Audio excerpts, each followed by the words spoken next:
কোনো প্রকার সংস্কার হবে না, করতে দিবে না। এটা ডক্টর মোহাম্মদ ইউনূসরা বুঝতে পারছেন না। কোনো সংস্কার করতে দিবে না, যা ছিল তেমনই থাকবে সব কিছু, কোনো কিছুর বিচারও হবে না।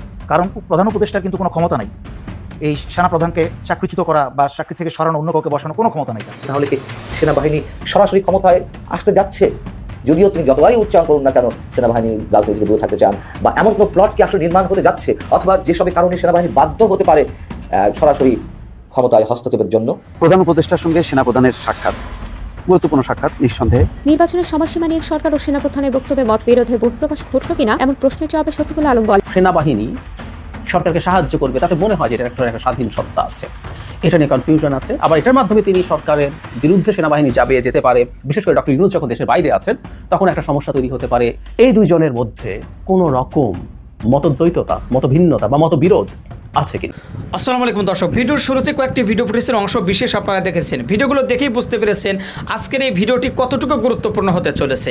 তাই সবাইকে বলবো না টেনে একটু ধৈর্য ধরে সবগুলো ভিডিও আপনারা দেখবেন। তো চলুন প্রিয় দর্শক, কথা বাড়াবো না, সরাসরি মূল নিউজে চলে যাবার আগে সবাইকে বলবো যারা এখন পর্যন্ত আমাদের এই চ্যানেলটি সাবস্ক্রাইব করেনি, প্রতিনিয়ত এই ধরনের সকল প্রকার নিত্য নতুন আপডেট নিউজগুলো পেতে আমাদের চ্যানেলটি সাবস্ক্রাইব করে আমাদের সাথে থাকবেন। চলুন একটা লাইক দিয়ে আমরা সবগুলো ভিডিও দেখে আসি। কয়েকদিনের ব্যবধানে আমাদের প্রধান উপদেষ্টার অধ্যাপক ডক্টর মোহাম্মদ ইউনূস সংস্কার এবং নির্বাচন বিষয়ে যে মন্তব্যগুলো করেছেন তার একটার সঙ্গে আরেকটা আমরা কোনো প্রকার মিল দেখতে পারছি না। আমাদের জন্য দুর্ভাগ্য। এবং কেন তিনি তার নিজের কথা স্ট্যান্ড রাখতে পারছেন না, তাকে কে বা কারা প্রেসক্রিপশন দিচ্ছেন, অথবা তিনি তাদের কথাগুলো তার মুখ থেকে প্রতিধ্বনিত করছেন, এটা নিয়ে এখন অনেক ধরনের প্রশ্ন উঠেছে।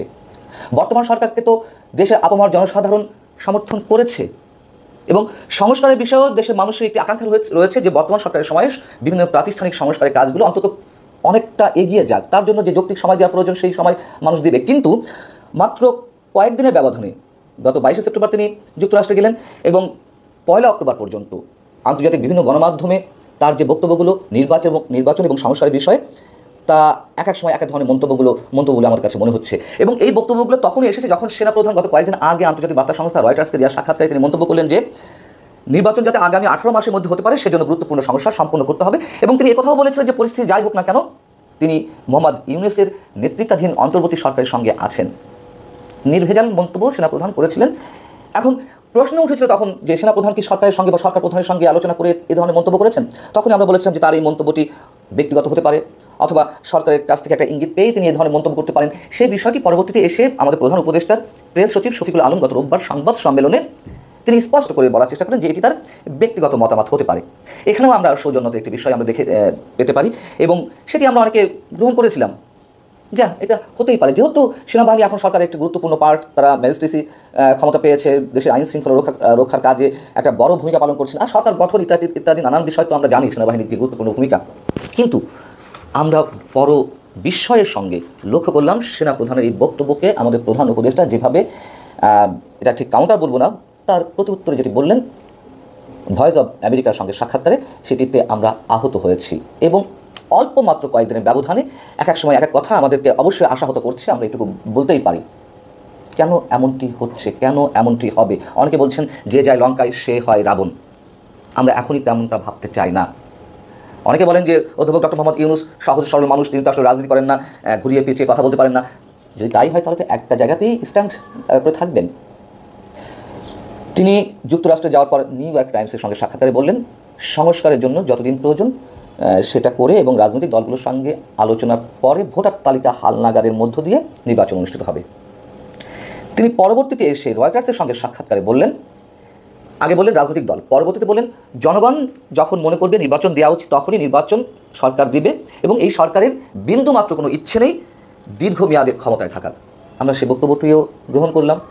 কিন্তু ভয়েস অব আমেরিকার সঙ্গে যে বক্তব্যটি তিনি দিলেন তার ছোট্ট একটি অংশ যদি আপনাদের সামনে তুলে ধরি, আপনারা নিশ্চয়ই অনেকে জেনেছেন এর মধ্যে, তারপরেও বলি। তিনি ভয়েস অব আমেরিকার যে প্রশ্নটি ছিল যে অন্তর্বর্তী সরকারের মেয়াদ সম্পর্কে আমরা আপনার সরকারের কাছ থেকে এখনও পর্যন্ত পরিষ্কারভাবে কিছু শুনিনি। আপনি জাতির উদ্দেশ্যে 2টি ভাষণ দিয়েছেন, কিন্তু সেখানেও এই বিষয়ে কিছু জানতে পারিনি। সেনাপ্রধান জেনারেল ওয়াকারুজ্জামান বলেছেন যে আগামী 18 মাসের মধ্যে নির্বাচন হতে পারে। তাহলে কি ধরে নেব যে আপনার অন্তর্বর্তী সরকারের মেয়াদ হচ্ছে আগামী 18 মাস পর্যন্ত? এই প্রশ্নের উত্তরে অধ্যাপক ইউনূস যেটি বললেন, আপনি ইচ্ছে করলে সেটা ধরে নিতে পারেন, কিন্তু সরকারের মতামত সেটি নয়। সরকার তো কোনো মত দেয়নি এ পর্যন্ত। কাজেই সরকার কখন মেয়াদ ঠিক করবে সেটা সরকারকেই বলতে হবে। সরকার না বলা পর্যন্ত সেটা মেয়াদ হচ্ছে না। আমরা সত্যিই বিস্মিত হয়েছি। রাজনৈতিক দলগুলোর সঙ্গে আলাপ আলোচনা করার মাধ্যমে নির্বাচনের তারিখ ঘোষণা করা হবে, মেনে নেওয়া যায়। জনগণের ইচ্ছা অনুযায়ী সরকার নির্বাচন দেবে, এটিও মেনে নেওয়া যায়, যদিও সেটি হাইপোথেটিক্যাল। জনগণ বলতে কাদের আমরা বুঝবো, জনগণের মতামতটা কীভাবে গ্রহণ করা হবে, অনেক প্রশ্ন আসতে পারে, তারপর আমরা ধরে নিতাম। কিন্তু এই যে বললেন যে সরকার যে মতামত দেবে সেটিতেই বোঝা যাবে যে নির্বাচন কখন হবে, এই বক্তব্য আমরা একেবারেই মানতে পারছি না, একেবারেই না। ভয়েস অব আমেরিকা থেকে প্রশ্ন করা হয়েছে যে সরকার বলতে তো আপনাদেরই বোঝায়, তখন তিনি বলছেন হ্যাঁ আমাদেরই বলতে হবে, আমাদের মুখ থেকে যখন শুনবেন সেটাই হবে তারিখ। ভয়েস অব আমেরিকার আবার প্রশ্ন, তাহলে উপদেষ্টা পরিষদ এখনো পর্যন্ত এই বিষয়ে কোনো সিদ্ধান্ত নেয়নি? তিনি বলছেন যে আমরা আলোচনা করেছি কিন্তু কোনো সিদ্ধান্ত হয়নি। এই অবস্থায় এসে আমরা কি ধরে নেব যে সেনাপ্রধানের বক্তব্যটিকে তিনি খুব শক্তভাবে কাউন্টার করেছেন? আমরা সেটাও ধরে নিতে চাই না। কিন্তু সমীকরণ যদি মিলানোর চেষ্টা করি, হিসাবটা যদি একটু পরিষ্কার করার চেষ্টা করি, কেন তিনি এইভাবে বলতে গেলেন? তিনি তো তার প্রেস সচিব শফিকুল আলম তার পক্ষ হয়েই তো কথা বলেছিলেন গত রোববার। তিনি ইচ্ছা করলে সেই বক্তব্যটি প্রতিধ্বনি করতে পারতেন যে এটি সেনাপ্রধানের ব্যক্তিগত মতামত, তাহলে এত বেশি আলোচনা সমালোচনা বিতর্কের জন্ম হতো না। ভারত প্রশিক্ষণ দিচ্ছে পুতুলকে। হাসিনা তাকে ব্যবহার করা শেষ হয়ে গেছে, হাসিনার এক্সপায়ারি ডেট শেষ। এখন পুতুলকে তৈরি করা হচ্ছে বাংলাদেশে আবার পাঠানোর জন্য। এই কিছুদিন পরে যা আছে কোনো প্রকার সংস্কার হবে না, করতে দিবে না। এটা ডক্টর মোহাম্মদ ইউনূসরা বুঝতে পারছেন না। কোনো সংস্কার করতে দিবে না, যা ছিল তেমনই থাকবে সবকিছু, কোনো কিছুর বিচারও হবে না। এই যে আপনারা তো দেখেছেন যে দুদিন পরে পরে নাটক করে আওয়ামী মন্ত্রী মিনিস্টার যাদেরকে জেলে নেওয়া হচ্ছে তারা এখন মহাফুর্তিতে আছে। এই উপদেষ্টা সরকারের তত্ত্বাবধানেই কোনো পরিবর্তন ছাড়াই একটা নির্বাচন হবে এবং সেই নির্বাচনে বিএনপিকে আসতে দেওয়া হবে। এটার পরিকল্পনা কি হচ্ছে, ভারতের পরিকল্পনাটা সোজা বলে দিই। এই যে একটু আগে বললাম লেফটেন্যান্ট জেনারেল আকবরের সাথে রাজেশ কুমার অগ্নিহোত্রীর মিটিং, এরকম লাগাতার মিটিং চলছে। এই মিটিংয়ের যেসব আদেশ নির্দেশ, ভারতের আদেশ নির্দেশ এই 13 লং কোর্সের মাধ্যমেই কিন্তু উপদেষ্টার কাছে এবং চুপুর কাছে চলে যাচ্ছে। কারণ প্রধান উপদেষ্টার কিন্তু কোনো ক্ষমতা নাই এই সেনাপ্রধানকে চাকরিচ্যুত করা বা চাকরি থেকে সরানো, অন্য কাউকে বসানো কোনো ক্ষমতা নাই তার। সমস্ত ক্ষমতা কিন্তু চুপুর হাতে, সেই জন্য চুপুকে সরানো হয়নি। এবং স্বৈরাচারী শেখ হাসিনার এবং ভারতের প্রতি লয়াল যারা এবং দেশদ্রোহী তারা সবাই কিন্তু ইউনিফর্মে আছে। তাই তারা যেটা করছে, তাদের প্ল্যান, বিএনপিকে ইতিমধ্যে চাঁদাবাজি এবং অন্যান্য অপকর্ম যারা নেমেছে তারা এই তথাকথিত উপদেষ্টা সরকার কিন্তু বিএনপিকে করতে দিচ্ছে, বাধা দিচ্ছে না। এই করে করে ইতিমধ্যে কিন্তু বিএনপিকে পচাতে শুরু করেছে জনগণের কাছে। তারপরে তারা যে বিভিন্ন ডায়লগ দিচ্ছে, 18 মাস পরে, একটা বছর খানিক 18 মাস পরে একটা নির্বাচন দিবে, দিয়ে বিএনপি ক্ষমতায় আসবে। তারপরে তাদের আসল ছক অনুসারে, ভারতের ছক অনুসারে আওয়ামী লীগ এবং ভারত মিলে সবাই, হাসিনার সকল রেখে যাওয়া যন্ত্র মিলে বিএনপিকে 6 মাস থেকে 1 বছরের মাঝে এমন পচাবে যে 2 বছর 2.5 বছরের মাথায় বাংলাদেশের জনগণ এই স্বৈরাচারী শেখ হাসিনার এবং ভারতের 15 বছরের অন্যায় অত্যাচার সব ভুলে গিয়ে বিএনপিকে ঘৃণা করতে শুরু করবে। সেই সুযোগে এই সময়টাকে কাজে লাগিয়ে পুতুলকে প্রশিক্ষণ দিয়ে বাংলাদেশে প্রবেশ করাবে। তারপরে এই যে ছাত্রনেতা নাহিদ আসিফ মন্ত্রী বনে গেছে, তারা 4টা-5টা দপ্তর নিয়ে, এদেরকে কিন্তু মেজর বজলুল হুদাদের মতো ফাঁসি দিবে। আর ডক্টর ইউনূসরা কিন্তু ওনার 30 নিয়ে আবার পশ্চিমাদের কাছে চলে যাবেন। ওনার মাথা ব্যথা নেই, ওনার গ্রামীণ ব্যাংক আছে, গ্রামীণ ফোন আছে, ওনার সব জায়গায় স্থান আছে সব দেশে। আর বাকি উপদেষ্টা আসিফ নজরুল, তারপরে এই তৌহিদ হোসেন, ওনারা তো ভারতের প্ল্যান বি হিসেবে কাজ করছেন, ধরি মাছ না ছুঁই পানি।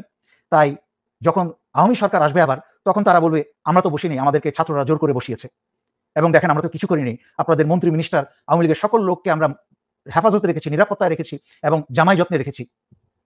তাই আপনারা বুঝতে পারছেন না দেশ কোন ধ্বংসের দিকে যাচ্ছে। আবার কথা না বাড়িয়ে আশা করি এই ছাত্ররা তাদের আরামপ্রিয়তা ভুলে গিয়ে, এই যে এসি চেয়ারের এবং ক্ষমতার আরাম পেয়ে গেছে, এগুলা ভুলে গিয়ে তারা যেন সত্যিকার অর্থে আবার বিপ্লবকে জাগিয়ে তোলে। তারা যেন আন্দোলনের মাধ্যমে এই চুপ্পুকে পদত্যাগ করতে বাধ্য করে। আর নয়তো আমার গত 4.5 বছর ধরে যতগুলো কথা বলেছি সব যেমন সঠিক হয়েছে, সত্যি হয়েছে, এই কথাগুলোও কিন্তু একদিন সত্যি হবে, আফসোস করতে হবে তখন। এবং এই ছাত্ররা তাদের বাংলাদেশে কোনো স্থায়ী হবে না, যদি তারা বেঁচে পালাতে পারে, তাদের পালাতেই হবে। তখন সারা বাংলাদেশের ছাত্রদের ধিক্কার এবং থুতুতে তারা নিকৃষ্ট মানুষ হিসেবে পরিচিত হবে, যে এতগুলা জীবনের বিনিময়ে যে বিপ্লব এবং স্বাধীনতা এলো, এই স্বাধীনতাটাকে তারা এইভাবে ছেড়ে দিল। তাই এখনো সময় আছে, সচেতন হন সবাই এবং বিপ্লবকে। প্রিয় দর্শক শ্রোতা, যে ভিডিওগুলো নিয়ে আজকে আপনাদের সম্মুখে হাজির হয়েছিলাম, সেই ভিডিওগুলো কিন্তু ইতিমধ্যেই আপনারা দেখে ফেলেছেন এবং সকলের কথাগুলো শুনে ফেলেছেন।